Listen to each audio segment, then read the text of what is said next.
मला वाटतं आपण जो प्रश्न विचारलेला आहे आपल्याला माहिती आहे की गेले 5 वर्ष अनेक लोक बदनामीचा प्रयत्न करत होते, ठराविक लोक. तेव्हाही त्याच्यावर काही बोललो नाही आणि आजही मला बोलायचं नाहीये, कारण ज्या विषयाची दूर संबंध आणि ज्या विषयाची मला माहितीही नाहीये त्याच्यावर बोलून काही उपयोग नाही. पण आज आपल्या समोर एक महत्त्वाचा विषय आणतो मी. आज जो हाऊसमध्ये मी विषय मांडला तो म्हणजे सगळे जे ससून डॉकच्या परिसरात अनेक आपले कोळी बांधव आहेत, मत्स्य व्यवसाय करणारे, पॅकेजिंग असेल, फ्रीजिंग असेल, ह्या सगळे इंडस्ट्रीमधले लोक आहेत. त्यांना कुठे ना कुठेतरी MBPT कडून एविक्शन नोटीस आलेली आहे. तसं पाहायला गेलं तर हा वाद MBPT आणि MFDC मध्ये म्हणजे महाराष्ट्र फिशरीज डेव्हलपमेंट कॉर्पोरेशन मध्ये, केंद्र सरकार आणि राज्य सरकारमध्ये वाद आहे.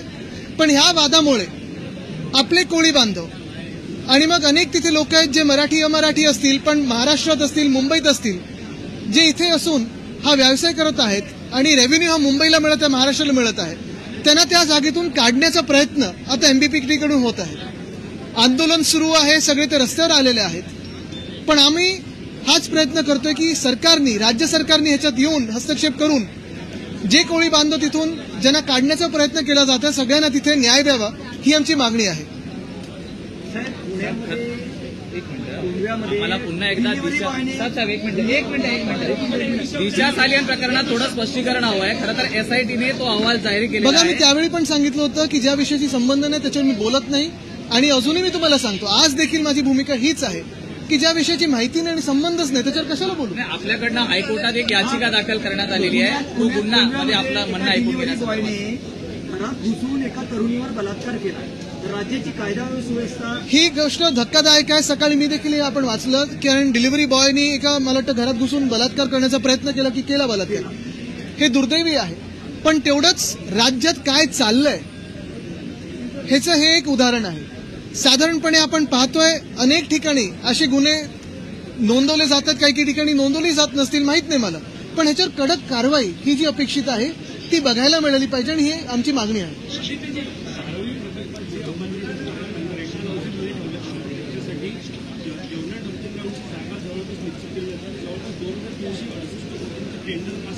आता तुम्ही बरोबर प्रश्नावर आलात. हेच मी पुढे सांगणार होतो. आपल्याला 2-3 गोष्टी महत्वाच्या त्याच्यात.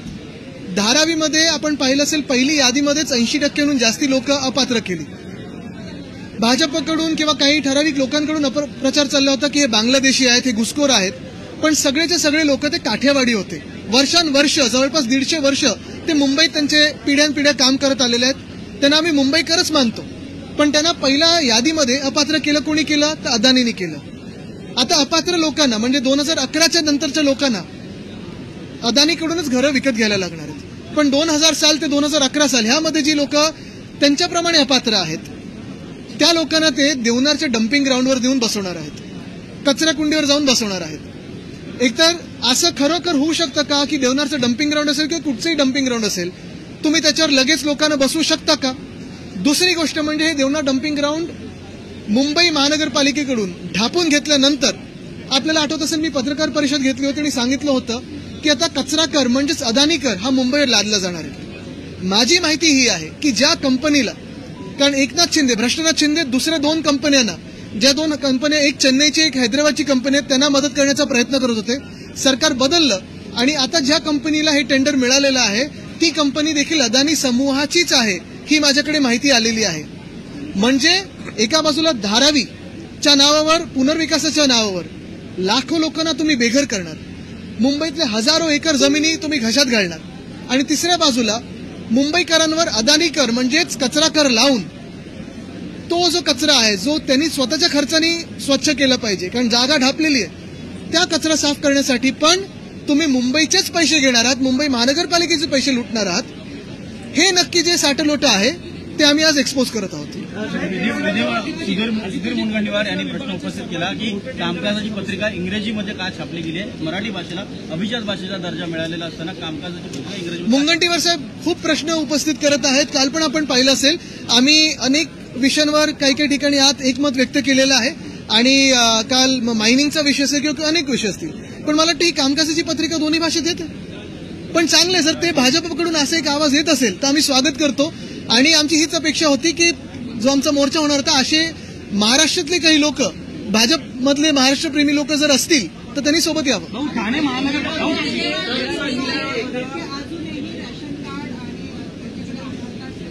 कशाचं मला तुम्ही सांगा, ज्या धारावीसाठी आपण पुनर्विकासाचा प्रयत्न करत आहोत, अनेक लोक तिथे तुम्हाला 2000 सालापूर्वीचे दाखले मिळणार आहेत का खरोखर? आमच्याकडे तरी असे दाखले कधी असतील का? काही आणि आपण ज्या परिस्थितीत तो पुनर्विकास करत आहोत त्या परिस्थितीचा पूर्ण विचार करून हा पुनर्विकास झाला पाहिजे. भाऊ ठाणे महानगरपालिकेने भिवंडी येथील पडगा आचपले गावात आहे ते काय मीरा रोडमध्ये एका व्यापाराला आहे ते मनसेकडून नाराज झालेले आहे आणि याच मराठीबद्दल आता आवाज आहे तो उठवला. एक मिनिट, तुम्ही जे विषय घेतलेला आहात हा फार महत्वाचा आहे. एक महत्वाचं मी पण थोडी माहिती घेण्याचा प्रयत्न केला. मी आमचे राजन विचारे साहेब त्यांच्याशी पण बोललो आता.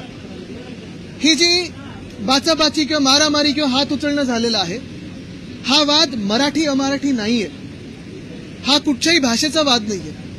तो व्यापारी जो होता त्यांनी कोणावर तरी दादागिरी करण्याचा प्रयत्न केला, त्यांनी देखील हात उचलला. जो दुसरा विषय जो राजन विचारे साहेबांचा एक व्हिडिओ आलेला आहे, त्यांनी तिकडच्या एका स्थानिक व्यक्तीला, जो आमचा पदाधिकारी आहे, 5-6 लोकांनी त्याला फोन चार्जिंगवरनं मारहाण झाली, ती पोलीस कंप्लेंट झाली आणि त्याच्यावरनं ही बाचाबाची झालेली आहे. कुठेही मराठी अमराठीचा वाद नाहीये. आणि मी हे पहिलं पण स्पष्ट केलेलं आहे की आमची स्पष्टपणे भूमिका हीच आहे की अनेक लोक आज पण महाराष्ट्रात येतात, जे काल परवाकडे आले आहेत, 6 महिन्यापूर्वी आलेले आहेत, ज्यांना मराठी भाषा येत नसेल, त्याच्या विरुद्ध काही भूमिका नाहीये. पण हिंदी सक्तीच्या विरोधात आम्ही लढत आहोत आणि त्याच्या विरोधात आम्ही लढत राहू. मराठीचा अभिमान आणि प्रत्येक राज्यामध्ये त्या मातृभाषेचा अभिमान, स्वाभिमान राखला गेलाच पाहिजे. कोणी त्याचा अपमान करू नये. पण त्याच बाजूला वर्षानुवर्ष जे लोक आमच्यात राहत आलेले आहेत तेही मुंबई प्रेमी आहेत, महाराष्ट्र प्रेमी आहेत. भाऊ ठाणे महानगरपालिकेने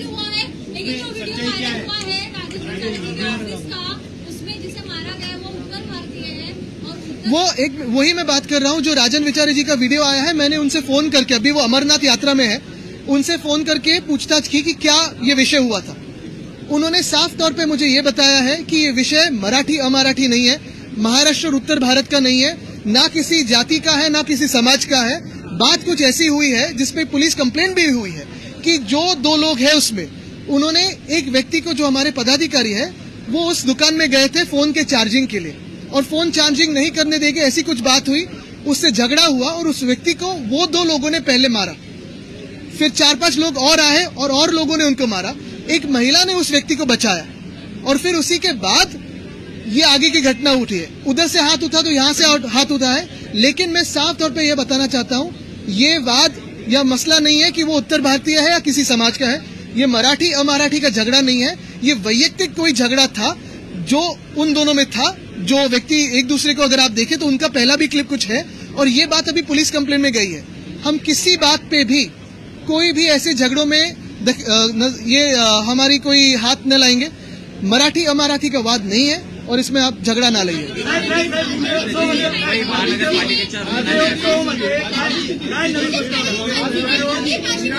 मैं यही कहना चाहता हूं, ये बात हमारी भूमिका स्पष्ट है.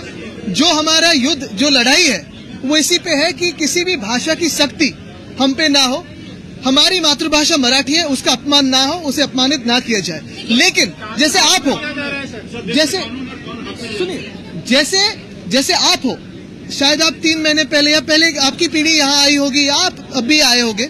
बहुत सारे लोग ऐसे भी आते हैं जो पोस्टिंग पे आते हैं, बैंक में हो या कर्मचारी करके आते हो, उनको मराठी नहीं आती है. हमारा यही मानना है और यही कहना है कि सिर्फ जिस भी राज्य में जाते हो उसे अपमानित ना कीजिए, उसका आदर कीजिए. और आगे जाते हुए हमारा यही कहना होगा कि कोई भी कानून अपने हाथ में ना ले. लेकिन अगर कोई कानून दूसरी तरह से भी कानून हाथ में लेता है या मराठी का अपमान करता है, महाराष्ट्र का अपमान करता है, तो फिर बातें आगे बढ़ सकती है. मुंबई महानगरपालिकेच्या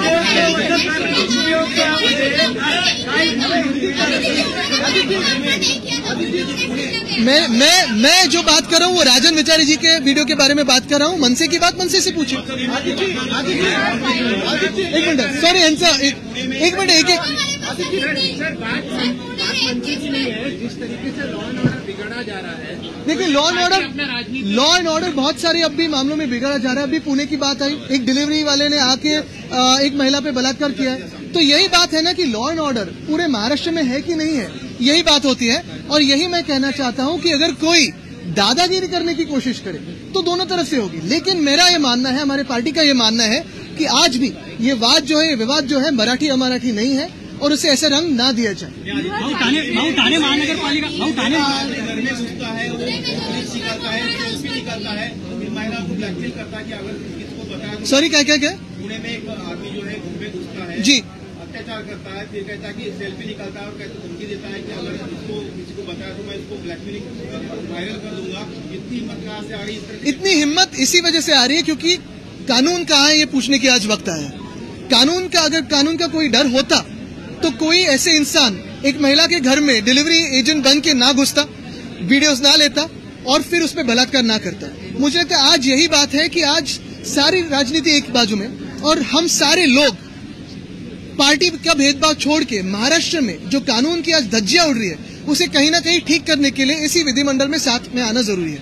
सर, आपने रिट पिटीशन फाइल की है हाईकोर्ट में सालियन फैमिली को लेके और उसके साथ एसआईटी की रिपोर्ट भी आई है जिसमें कोई भी फाउल प्ले नजर नहीं आया। मैंने पहले भी कहा है कि 5 साल मेरी बदनामी की कोशिश कई लोग करते आए, बहुत सारे थोड़े ही लोग हैं, लेकिन यही बात है उसी समय भी मैंने कुछ नहीं कहा था, आज भी कुछ नहीं कहूंगा क्योंकि जिस विषय से कोई लेना देना नहीं है उस पर क्या कहे कि राहुल गांधी यांनी ट्विट केलेलं आहे बीजेपी का मुद्दा सरकार आपके और सबूत पिटाया गया।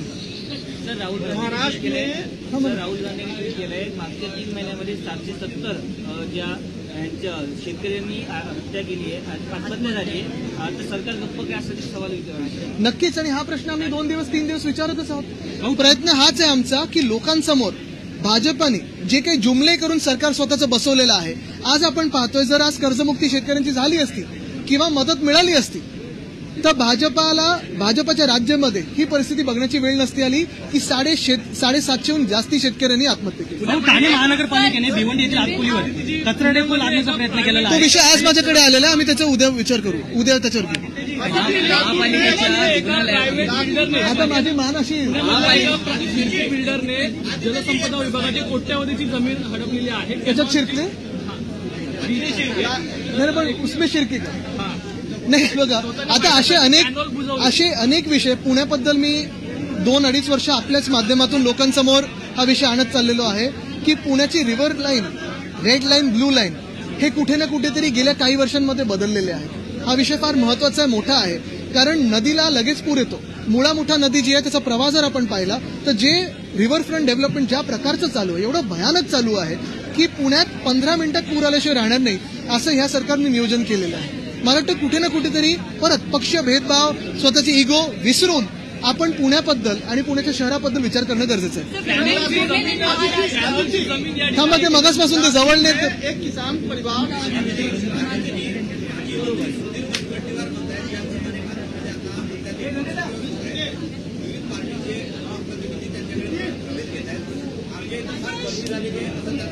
गर्दी नक्कीच झालेली आहे आणि दुसरा प्रश्न हा आहे की खरोखर जसं मुनगंटीवार साहेब आहेत की अनेक असे लोक आहेत ज्यांनी भाजपसाठी गेली 25, 30, 40 वर्ष काम केलं, मेहनत केली, पक्षप्रचार केला, सत्ता नसताना आंदोलन केली, सत्ता नसताना मेहनत केली, पक्षात एकनिष्ठ होऊन राहिले, त्यांना मग जेव्हा डावललं जातं तेव्हा हाच प्रश्न येतो की संघाचे कार्यकर्ते असतील किंवा भाजपचे कार्यकर्ते असतील जे ओरिजिनल भाजप आहे, जी 18-19 नंतरचे इम्पोर्टेंट नाही, ते मग त्यांच्यासाठी हे सरकार म्हणजे काय नेमकं?